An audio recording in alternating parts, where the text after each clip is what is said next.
Schiatti marcam a construção do conjunto arquitetônico ultramoderno que já se viu nesta parte do continente.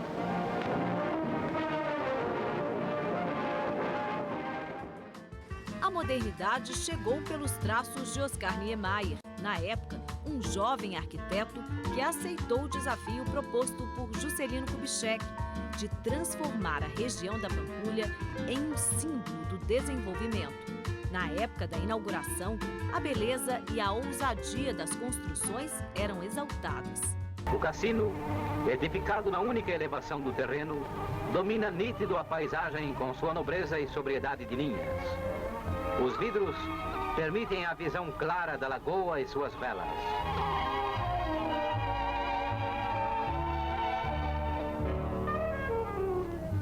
Eis a casa do baile, de curva graciosa.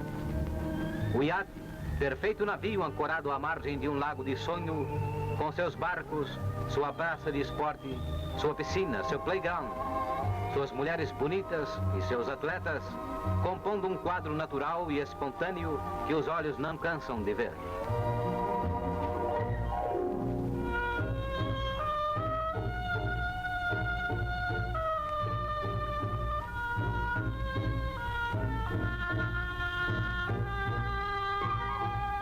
E por fim, a Igreja de São Francisco, a famosíssima e internacional Igreja da Pampulha, fonte de discussão e encantamento estético. A belíssima Igreja da Pampulha, com o painel, o retábulo e a via sacra de Portinari.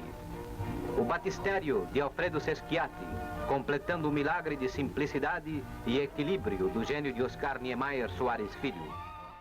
O sonho e a ousadia colocaram Belo Horizonte num lugar de destaque no cenário da arquitetura moderna internacional. Bairro bonito, vai ser na beira de um lago, né? Vai ter uma igreja, vai ter um clube, né? Vai ter um cassino. Ele falou para mim, Oscar, eu preciso do projeto do cassino para amanhã. E eu fui à moça, fui para o hotel, trabalhei a noite inteira, dia seguinte entreguei o projeto do cassino, que é aquele que está lá. Eu prefiro a curva, que a curva é a solução natural. Solução natural em 2 pontos distantes é a curva. Faz uma reta, é mais difícil de construir, é quase impossível, em alguns casos, a altura que ela existe. A Pampulha virou um lugar de encontro dos grandes bailes, da prática de esportes, como podemos ver neste vídeo da década de 1940. Constituiu o acontecimento de destaque na vida social e esportiva de Belo Horizonte a disputa da prova de iatismo Veleiros do Brasil. O governador do estado prestigiou a festa hasteando o pavilhão nacional no mastro do Yacht Club.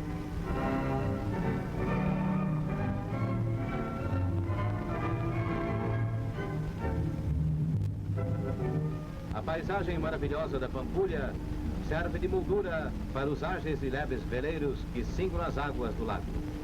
O espetáculo maravilhoso enche os olhos de todos pela sua beleza e majestade.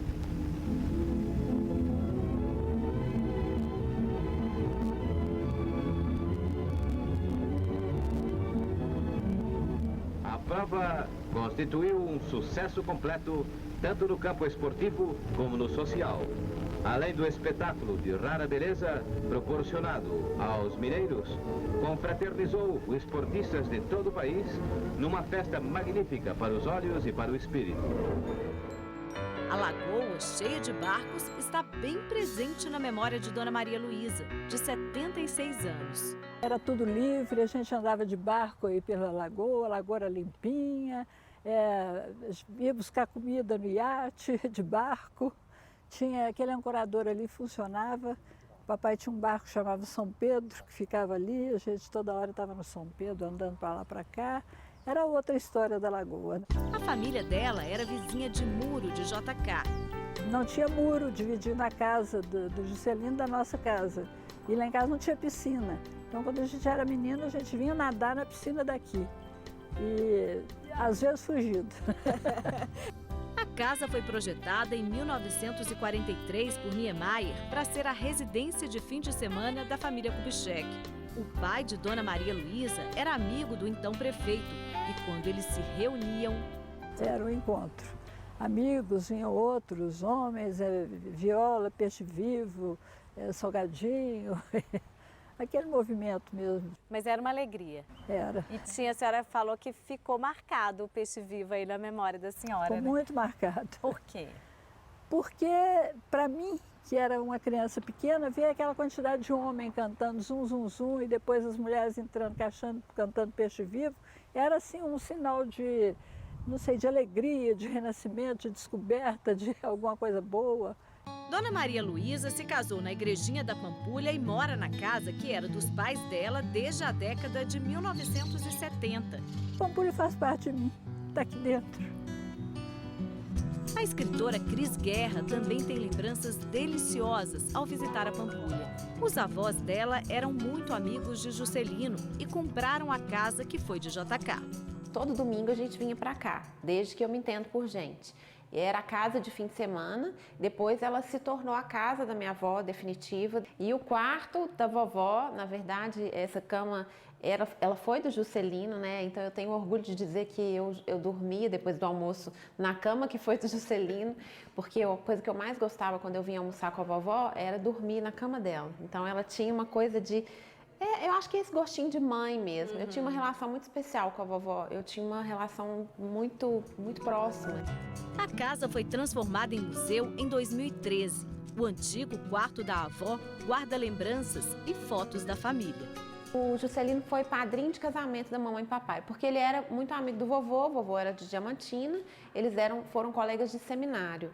E aí, na vida política do Juscelino, o vovô acompanhou, o vovô foi deputado, então assim, depois o vovô foi prefeito de Diamantina também e tal. Então eles tiveram uma longa amizade até o fim da vida. Aqui a gente tem a mamãe, o papai, a minha tia Magda, aqui meu pai e minha mãe também. Aqui sou eu pequenininha, é o Flávio, meu irmão, o Marcos, a mamãe e eu. O avô, Joubert Guerra, morreu na década de 1970, mas a avó, Juracir, morou muitos anos na casa, preservou móveis e histórias. O banheiro tem uma saída de emergência, que dizem que era uma saída para momentos constrangedores em que talvez o JK pudesse ser pego. Porque a gente sabe que ele era um homem charmoso, né? Então, assim, tem umas histórias que correm. Na garagem da casa, hoje, existe uma exposição com documentos do século XIX e fotos bem antigas que ajudam a contar a história da Pampulha. Essa documentação conta o quê? Essa documentação aqui especificamente é uma lista dos moradores da Pampulha Velha.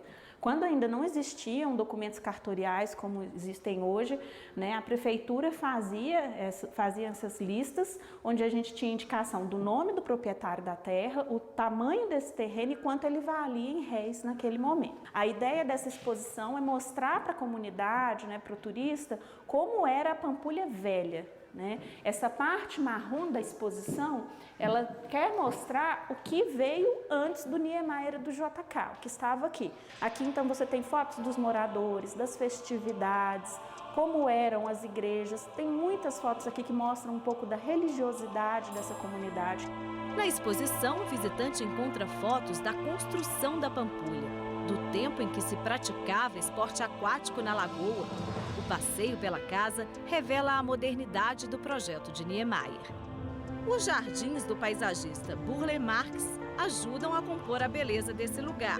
Desde que o museu foi reaberto em 2013, a gente tem trabalhado com o projeto original do Burle Marx, o paisagismo dele para esses jardins, e eu acho que é um jardim especial porque ele compõe plantas grandes, né? A gente tem grandes árvores na casa com plantas de volume médio.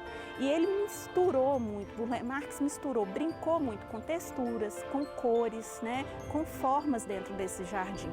Um exemplo bacana é a jabuticabeira, que a gente tem aqui alguns exemplares, que era a fruta preferida do Juscelino, que ele trouxe para dentro desse jardim modernista, né, super moderno, que vai compor espaço com outras espécies. Por exemplo, o nosso jardim de canga, que são essas pedras aqui ao lado, que tem plantas típicas do Cerrado brasileiro, junto com essas pedras.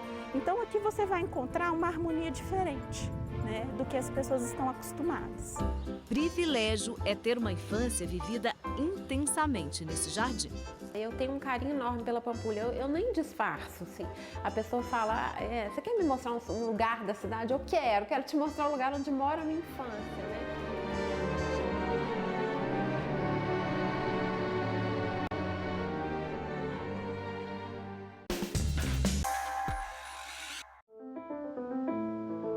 As curvas da arquitetura em harmonia perfeita com os traços dessa terra.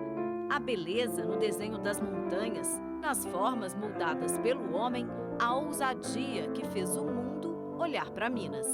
Eu acho que aqui a gente tem a expressão do que o próprio Juscelino desejava para Belo Horizonte naquele momento. É um momento lírico, um momento poético. A Pampulha, ela encanta a todos, é um lugar mágico. É um reconhecimento.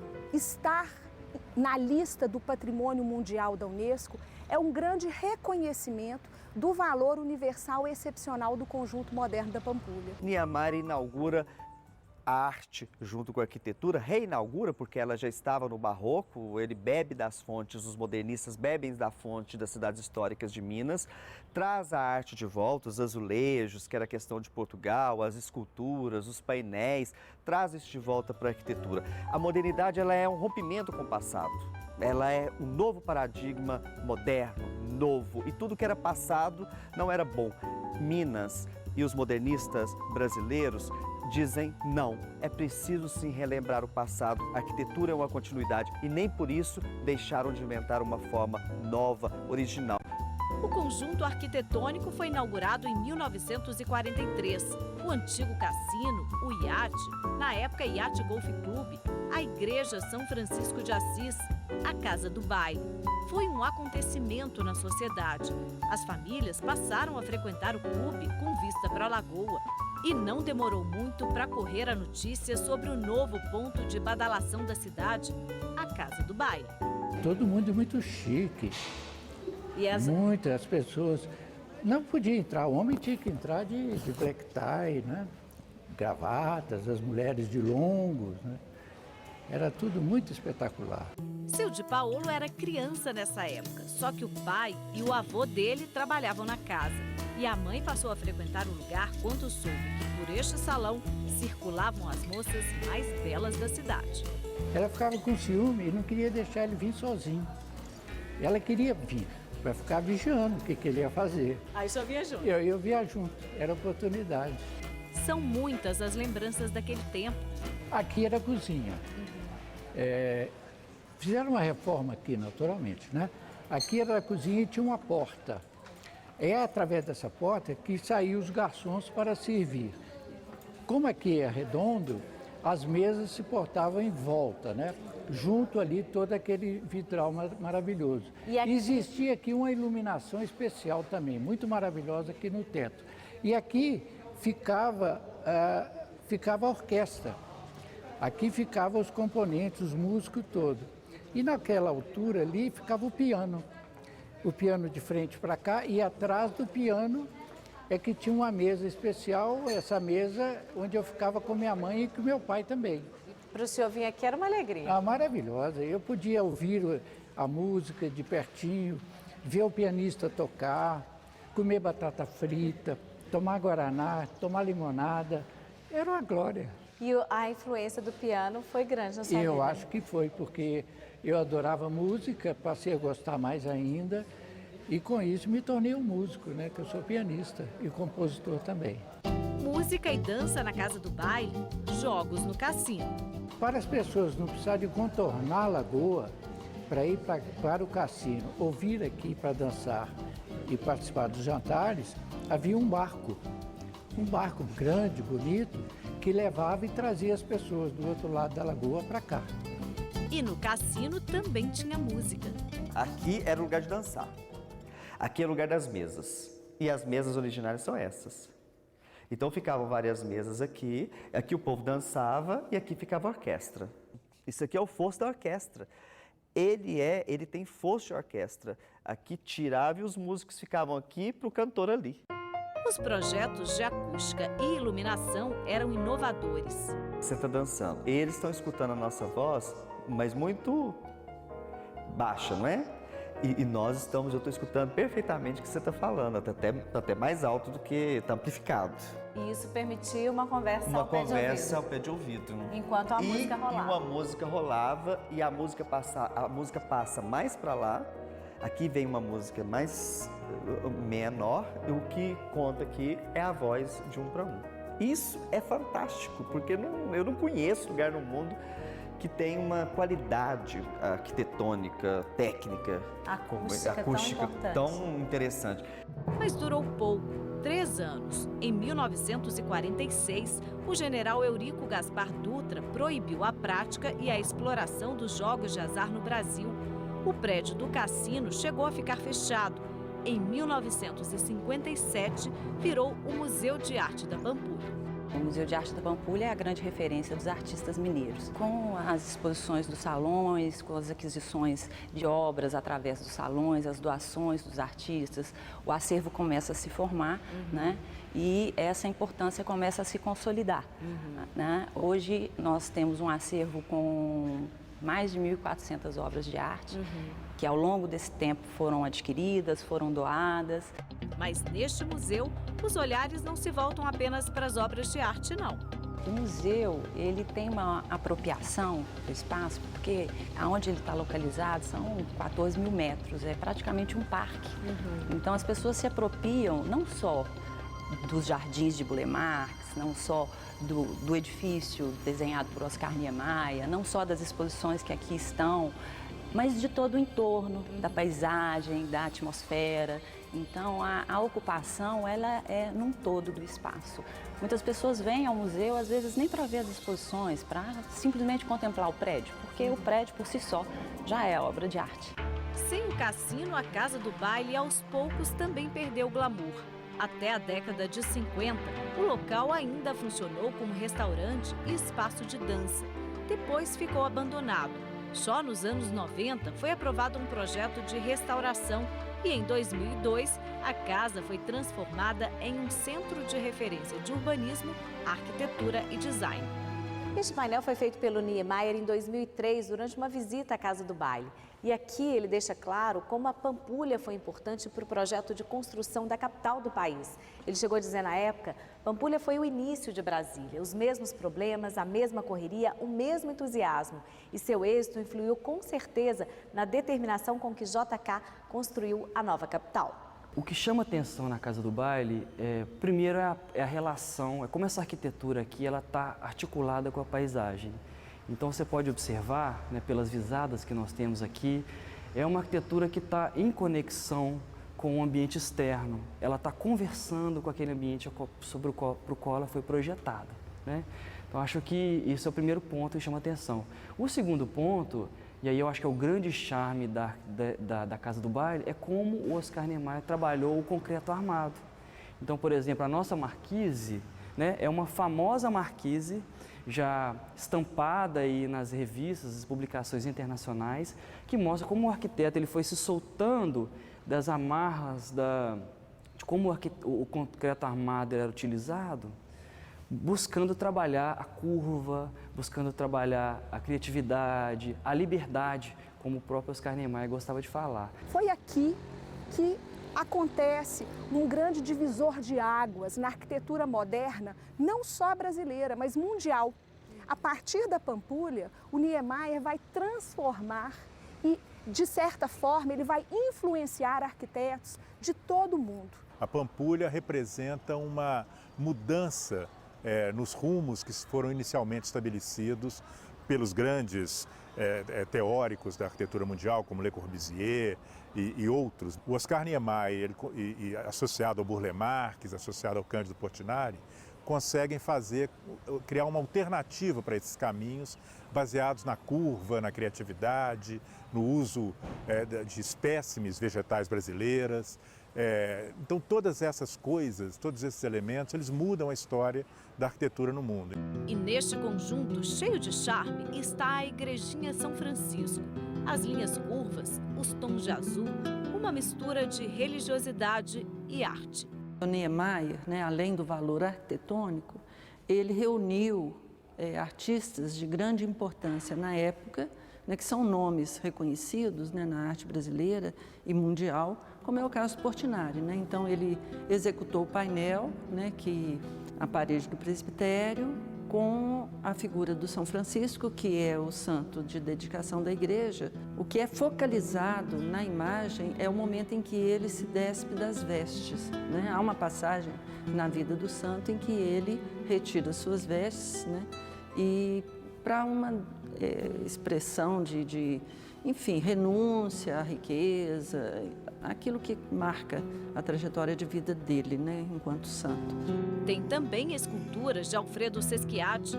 A curva do batistério, é muito interessante isso, porque vem com a criação do homem, a criação da mulher, a cena do pecado original e a última, que é a expulsão do paraíso. Essa cena, eu fico muito emocionada quando eu falo essas coisas, ela é finalizada com o confessionário. Então, do outro lado, tem um painel de azulejos que é um grupo de anjos. Então, é como se o pecador, né, ele se arrependesse desse pecado primordial da humanidade, assim a igreja considera, depois ele confessa esse pecado, se arrepende, recebe o perdão e é acolhido no céu. É belíssimo. O tombamento como patrimônio histórico e artístico nacional em 1947 impediu que a igrejinha fosse ao chão. E agora, com os olhos do mundo inteiro voltados para Pampulha, essa nossa riqueza cultural terá mais garantias de cuidado. O fato de ser reconhecido também aumenta consideravelmente os fluxos turísticos, aumenta a necessidade de investimentos, porque os órgãos federados do Brasil, os seus 3 níveis, a União, o Estado e o município, todos eles criaram compromissos no dossiê de candidatura, criaram compromissos de investimento e de gestão na Pampulha.